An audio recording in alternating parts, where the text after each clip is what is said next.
Okay. So this is how the game goes. Mark's going to read you a plot line to what could be potentially a story from an actual published comic book, or The Ravings of a Madman. It's up to you. Winners get a prize, losers get a Charleston Chew. I need one volunteer from the audience. One volunteer from the audience right now, right here, right now, right here, right now. Hey, miss, how are you doing? Come on up here with me. Give it up for her. What's your name, miss? Ruh. Strong name. Ruh. We're going to read you a plot synopsis, and you're going to tell us if it's an actual story or the fever dream of a madman. Are you ready? Yes. Go ahead. The invaders are shocked at the sight of Thor, God of Thunder, standing before them. No one knows why he's on Earth, except that he's working alongside the Nazis, and is in Russia to kill Joseph Stalin. Russian soldiers fire on Thor, but he shatters the barrels of their tanks with his swift stroke from his hammer, Mjolnir. The Submariner grabs Stalin and takes him aboard his Imperial flagship, where they fly to safety. Thor opens up a window in space in Mjolnir and reports his failure to Hitler. Hitler is outraged, and Thor does not take kindly to his tone. What do you say? Actual story or fever dream of a madman? Tick tock, tick tock, tick tock, tick tock. She's right!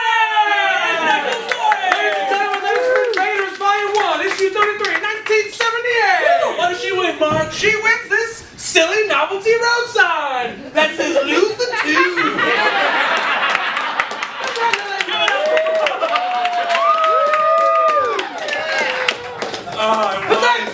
Alright, next volunteer. Who do we got? Who else wants to play a game against their will? There we go. Give it up for her, folks. What's your name, lovely lady? Lauren. Lauren. Strong name. Lauren. You gotta tell us if this is an actual story or the fever dream of a madman. Go ahead, Mark.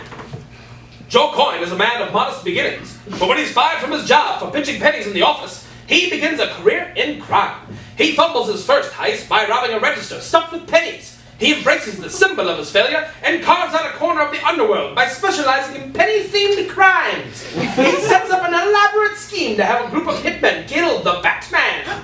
But by setting up an ambush, when it is time to signal the thugs by calling on a payphone, he finds he only has pennies, and the payphone only takes nickels. Actual story or fever dream of a madman. What do you say? Tick tock, tick. Oh, sorry. That's actually from World's Finest, Volume 1, Issue 30, 19. It's alright. You're not going home. That's okay. What does she get, Mark? She gets a Charleston Chew.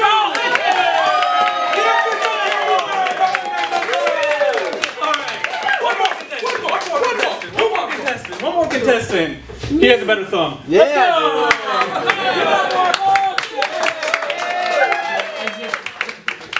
What's your name, miss? Gabby. Gabby. Strong name.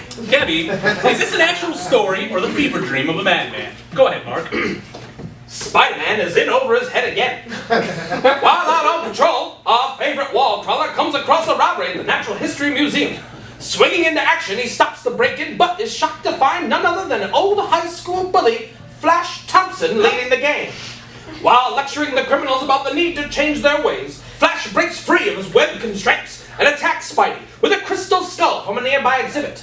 The psychic power of the ancient skull bonds with Spider-Man's spider sense, causing their minds to switch bodies. The story comes to a thrilling climax when the two face off on their own high school football